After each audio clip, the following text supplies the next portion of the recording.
Akosua stared at the photograph of her younger self with trembling hands, her face white with shock and terror. The image showed her at 20, radiant and hopeful, standing beside the man who had promised her forever but delivered only heartbreak. Now, 13 years later, her twin sons stood before her, holding evidence of the father they'd unknowingly robbed. The billionaire who could have saved them all along but never knew they existed. Welcome back to Luxurious Obsession Stories, gorgeous family. If part 1 left you sobbing, part 2 is about to absolutely destroy your soul. We're about to witness the most emotionally devastating family confrontation in history. Hit that subscribe button now, because this story is about to take the most shocking turn you've never seen coming. Drop a da-fi if you're ready to have your heart completely shattered. The silence in the tiny shack was suffocating. Akosua held the photograph with hands that shook like leaves in a storm, staring at her young, innocent face, smiling back at her from 13 years in the past. "Where did you get this?" she whispered, her voice barely audible. "From his wallet," Kofi said, his voice hard with anger he was too young to carry. "From our father's wallet. You met him." "We robbed him," Kofi replied bluntly, watching his mother flinch as if he'd slapped her. "Oh God," Akosua breathed, pressing the photograph to her chest. "Oh God, what have you done?" "What you should have done 13 years ago," Kofi shot back. "We found him, Mama. David Asante, our father, the man who drives cars worth more than our entire neighborhood while his sons beg for coins to save their mother's life." Kwame moved closer to their mother, his gentle heart breaking at the pain in her eyes. "Mama," he said softly, "is it true? Is he really our father?" Akosua looked at her sons, her beautiful, desperate sons who had been forced to become men before they'd finished being children. Kofi stood rigid with rage, his young face twisted with an anger that should never exist in a 12-year-old. Kwame knelt beside her, his eyes full of confusion and hurt. "Yes," she whispered, "David Asante is your father. And he doesn't know about us?" "No. Because you never told him. Because I couldn't." "Couldn't!" Kofi exploded, his voice cracking with emotion. "You couldn't tell a man he had sons? You couldn't ask for help when we were starving? You couldn't reach out when you got sick? Kofi, please." "No." Kofi was pacing now, his small frame vibrating with fury. "Do you know what we saw today, Mama? Do you know how he lives?" Kwame tried to calm his brother. "Kofi, stop. He has a house like a palace. Cars that cost more than we'll see in our lifetime. He spends more on lunch than we spend on food for a month. And you let us live like this, like animals, because you were too proud to tell him." "It wasn't pride," Akosua said, tears streaming down her cheeks. "It was love." "Love?" Kofi laughed bitterly. "You call this love? Letting us watch you die? Making us steal to save you? That's your love?" The sound of his mother crying only fueled Kofi's rage. Every tear reminded him of the nights he'd listened to her cough up blood, the mornings he'd counted coins, knowing they'd never be enough, the shame of begging neighbors for help, while somewhere in the city their father lived like a king. "Tell us the story," Kwame said quietly, his voice cutting through Kofi's anger. "Tell us what really happened." Akosua wiped her eyes and struggled to sit up straighter. Outside, the sounds of evening in Jamestown continued. Children calling, women cooking, the distant sound of music from a radio. Normal life, while inside their shack, 13 years of secrets were finally spilling out. "I was 20, she began, her voice hollow with memory, working as a secretary at a small import company downtown. David was everything I'd never seen before. Confident, successful, kind. He treated me like I was precious." She looked at the photograph again, tracing her younger face with one finger. "For 6 months, it was like living in a dream. He took me to restaurants I'd only seen from the outside, bought me clothes I could never afford, made me feel like I was worth something more than the poor girl from Jamestown." "What happened?" Kwame asked gently. I got pregnant, she said simply. With you two. And that's when I learned the truth. What truth? Kofi demanded. That he was engaged to someone else. Had been the whole time we were together. A woman from his family's social class, approved by his parents, suitable for his future. The twins stared at their mother in stunned silence. He was going to marry someone else? Kwame whispered. 2 weeks after I told him I was pregnant. What did he say when you told him about us? Kofi asked. Akosua was quiet for a long moment, lost in a memory that still had the power to break her heart. I never told him. What do you mean you never told him? I found out about his engagement the same day I found out I was pregnant. I went to his office to share the good news, and I saw her there. Beautiful, educated, wearing clothes that cost more than I made in a year. I heard him talking to his assistant about wedding preparations. She closed her eyes, reliving the moment that had changed everything. I realized I was just a distraction, a temporary amusement. How could I tell him about you when he was planning a life with someone else? So you just disappeared? Kwame asked. I quit my job and left the city, came back to Jamestown and decided to raise you alone. But why didn't you tell him later? Kofi pressed. When we were born? When you got sick? When we needed help? Because I was protecting you. From what? From rejection. From being unwanted. From having a father who might see you as mistakes that ruined his perfect life. Kofi stared at his mother with a mixture of fury and disbelief. So instead, you gave us a father who didn't exist. You let us grow up thinking we weren't worth having a dad. You made that choice for us. I thought I was doing what was best. Best for who? For him? Because it sure wasn't best for us. 3 miles away in his penthouse office, David Asante sat behind his mahogany desk staring at his phone. He had called the police hours ago to report the theft, but something about the incident gnawed at him. 2 boys, young, desperate, coordinated. The way they had worked together reminded him of something, though he couldn't put his finger on what. But it was the missing photograph that really disturbed him. For 13 years, he had carried that picture of Akosua everywhere. It was the only piece of evidence that the best months of his life had actually happened. After she disappeared without explanation, he had searched for her everywhere. Hired private investigators, questioned mutual friends, even returned to her old neighborhood in Jamestown asking questions. Nothing. She had vanished like smoke. His engagement had ended 6 months later. How could he marry someone else when his heart belonged to a woman who had simply disappeared? His parents had been furious, his fiancé's family insulted, but David couldn't bring himself to care. Some loves, he had learned, leave scars that never heal. Sir? His assistant knocked on the door. The police are here. 2 officers entered. A tall, serious man in his 40s, and a younger woman with intelligent eyes.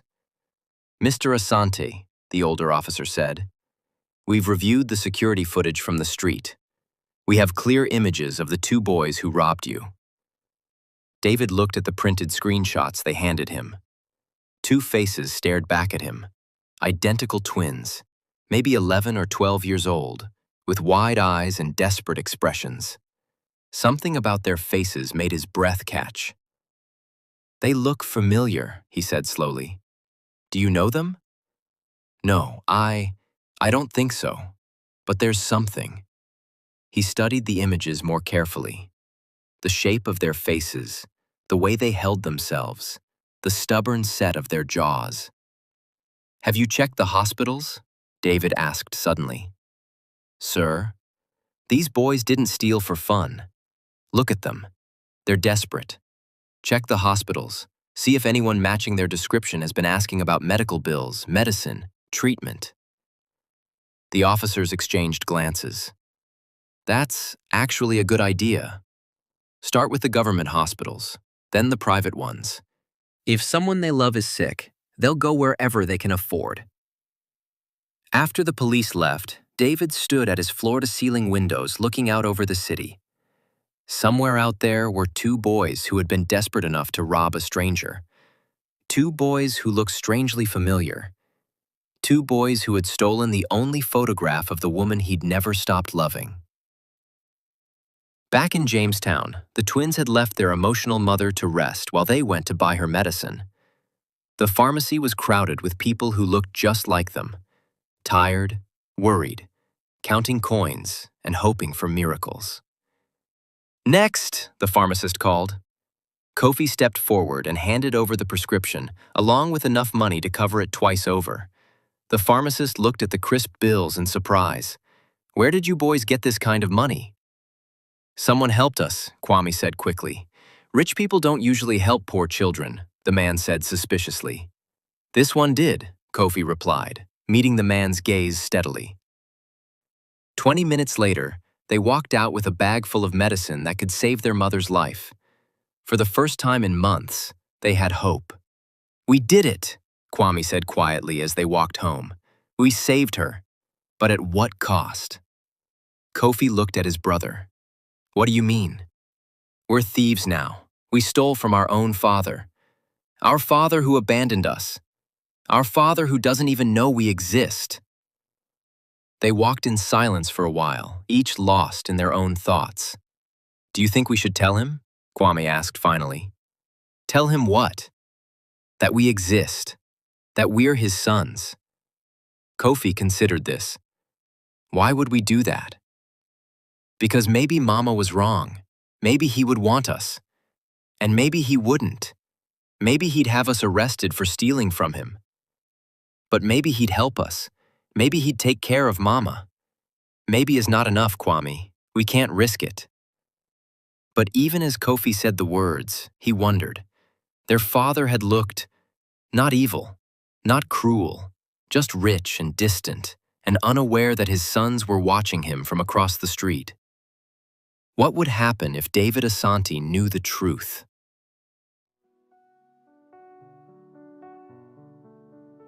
The next morning, David's phone rang as he was reviewing quarterly reports. "Mr. Asante, this is Officer Mensah. We found something. About the boys?" "Yes, sir. We checked the hospitals like you suggested. Corlebu Teaching Hospital admitted a woman yesterday, severe liver infection, advanced stage. The attending physician said her twin sons paid for everything in cash. Large bills, more than enough to cover treatment." David's heart began to race. Twin sons. "About 12 years old, matching the description of your thieves." "What's the woman's name?" "Akosua. Akosua Mensah." The phone slipped from David's hand and clattered onto his desk. Akosua. After 13 years of searching, two desperate boys had led him back to the woman he'd never stopped loving. "Sir? Mr. Asante? Are you there?" David picked up the phone with shaking hands. "Which ward?" "Sir, we should probably handle this through official channels." "Which ward?" "Ward 7B, sir. But Mr. Asante, you should know. She's very sick. The doctors aren't sure she's going to make it." David was already grabbing his car keys. Kofi and Kwame sat in the hospital waiting area, watching nurses move efficiently between rooms. Their mother was sleeping, finally peaceful after the first dose of proper medicine in weeks. "The doctor says she'll get better," Kwame said quietly. "If we keep buying the medicine. We have enough money. For now." They had been at the hospital for 6 hours, taking turns sitting with their mother and waiting in the corridor. Neither wanted to leave her alone, afraid that if they looked away, she might slip away from them forever. "Boys," a nurse approached them. "Your mother is asking for you." They followed her back to the ward where Akosua lay connected to an IV drip. She looked better already, less pale, breathing easier. "My sons," she whispered as they sat beside her bed. "How do you feel, Mama?" Kwame asked. "Stronger. The medicine is helping." "You're going to get better," Kofi said firmly. "We won't let you die." Akosua reached for their hands. About yesterday. About what I told you.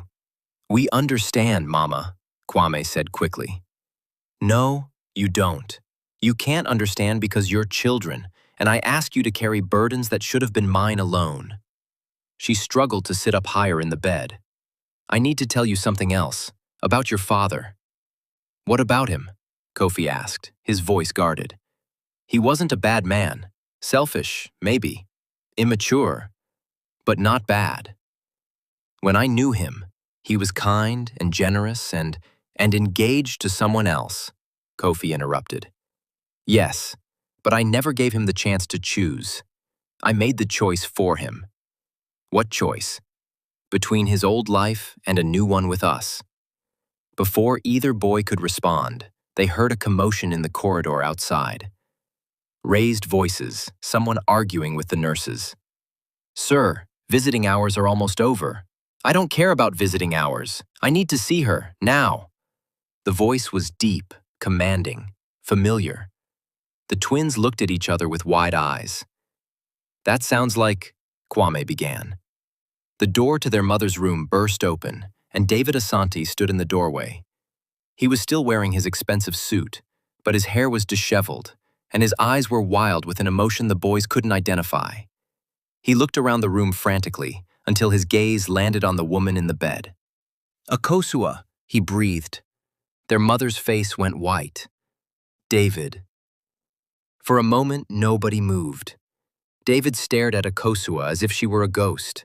She stared back with a mixture of fear and longing that made the air in the room feel electric.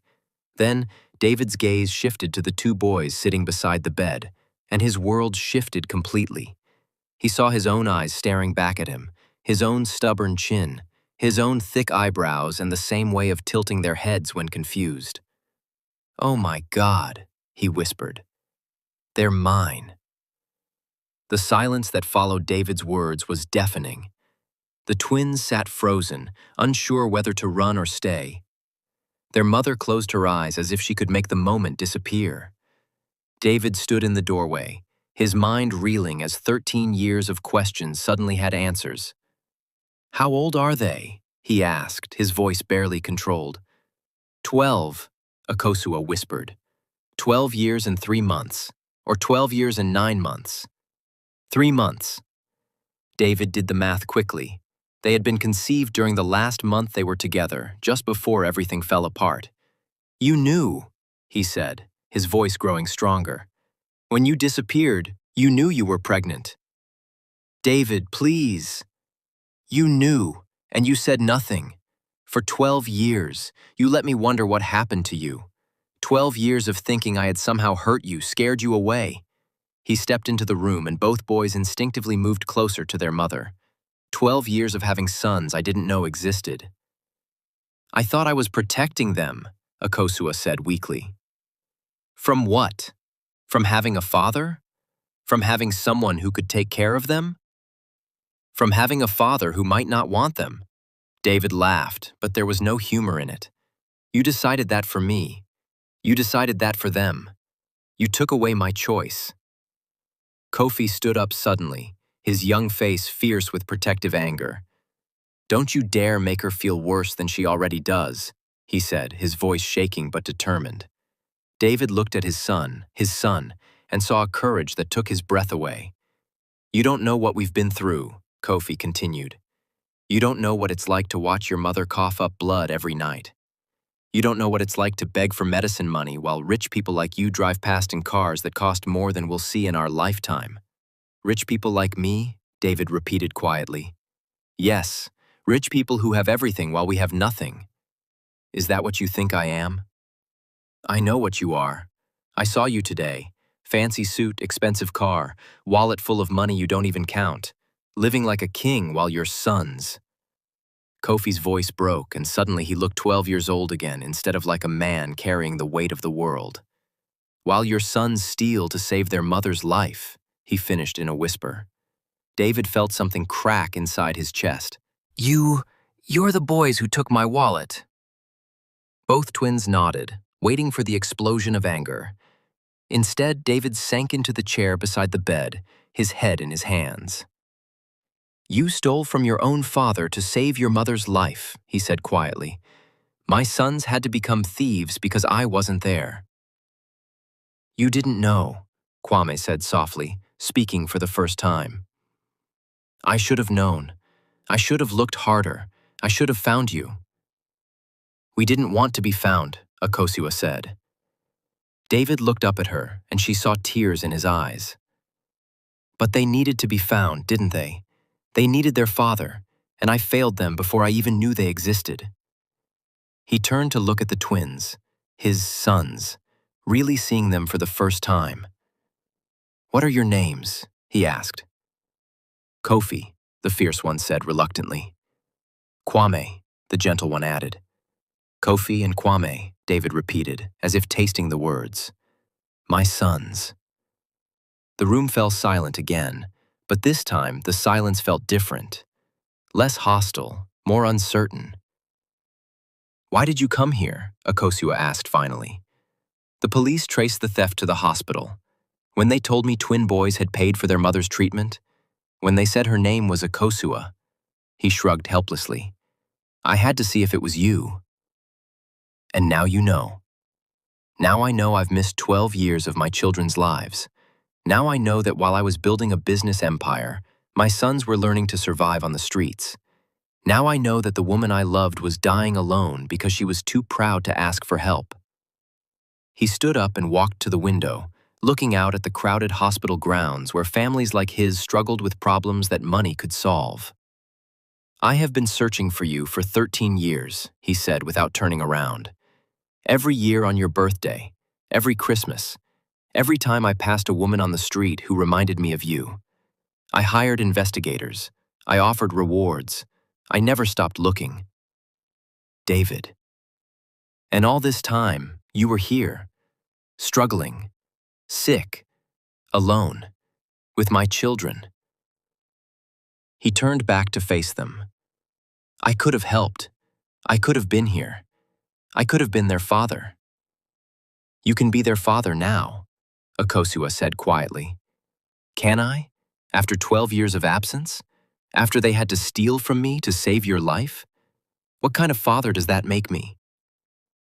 Kofi looked at this man, his father, and saw something he hadn't expected. Not anger, not rejection, but pain.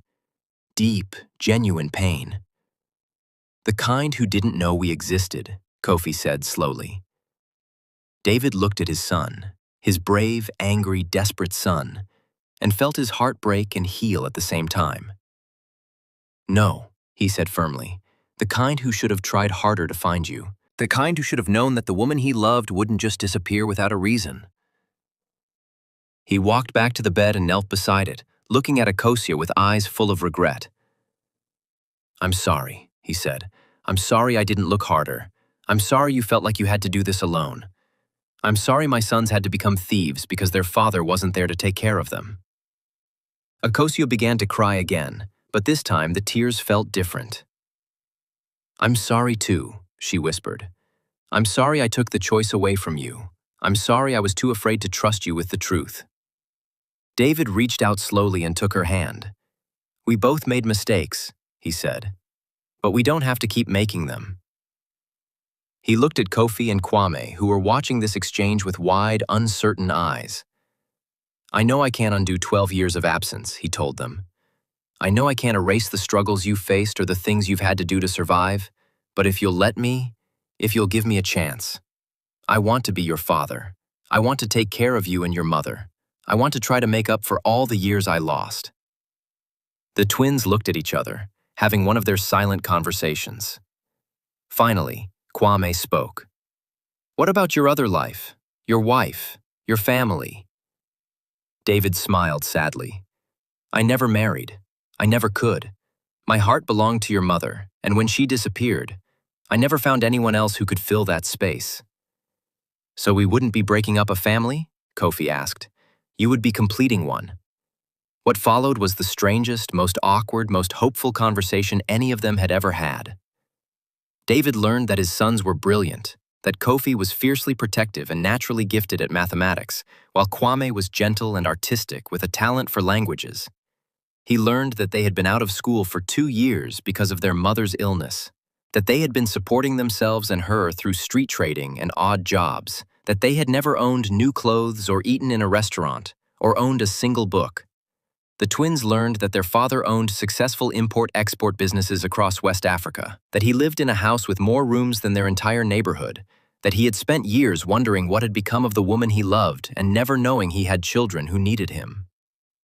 Akosua learned that David had never stopped loving her, that he had ended his engagement rather than marry without love, that he had kept her photograph for 13 years as the only proof that their time together had been real. It wasn't easy.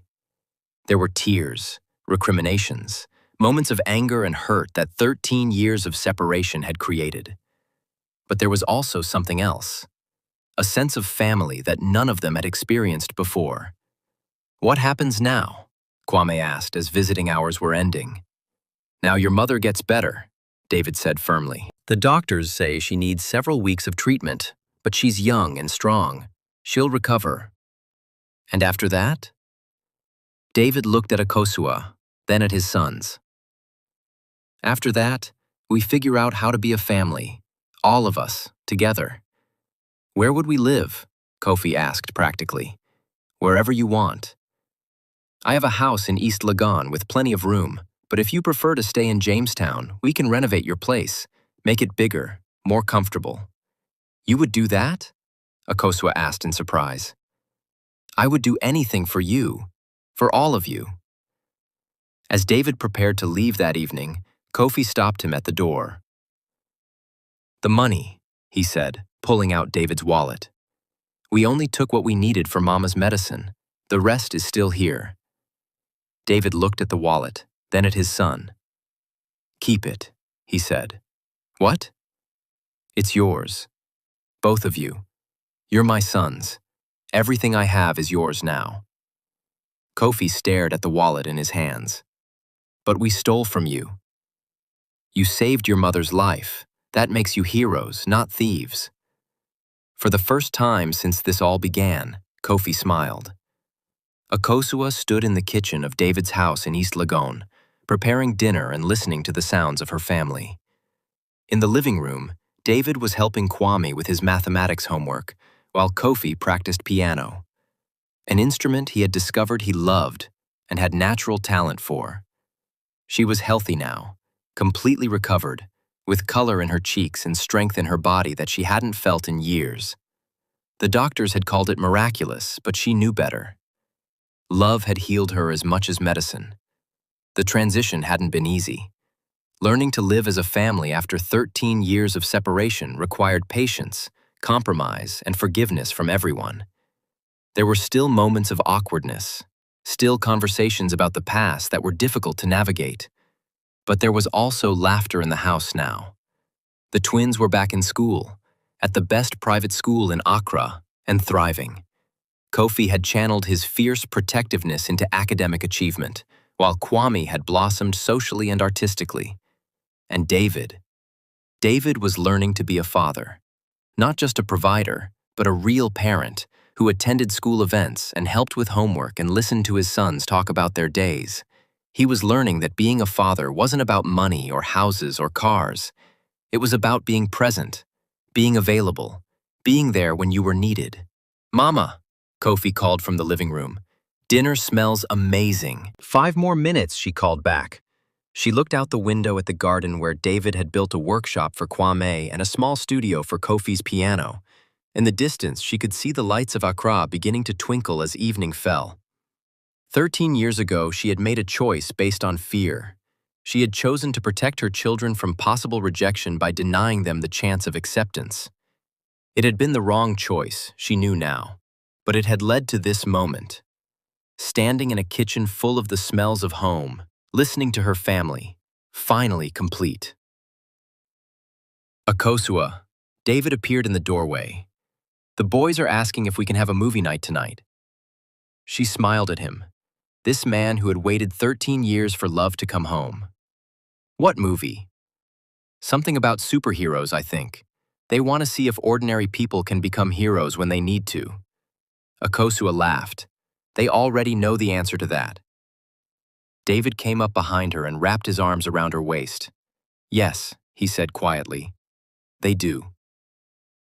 Outside, the city hummed with life. Somewhere in Jamestown, other families were struggling with the same challenges Akosua and her sons had faced. Somewhere else, other fathers were searching for loves they had lost. Other mothers were making impossible choices to protect their children. But in this house, in this kitchen, with this family that had been broken and lost and found again, there was peace. There was healing. There was love. And sometimes, that's enough to save the world. The end. Drop every crying emoji if this story absolutely destroyed you. This is why we tell these stories, gorgeous family, to remind us that love never really dies, that families can heal even after the deepest wounds, and that sometimes the most desperate moments lead to the most beautiful endings. Smash that subscribe button if you want more stories that will completely wreck you emotionally. Hit that notification bell because we have more devastating family dramas coming that will leave you sobbing. Tell us in the comments, did this ending satisfy you? Are you Team David, Team Akosua, or Team Twins? What would you have done in this situation? And remember, gorgeous family, love always finds a way home. Always.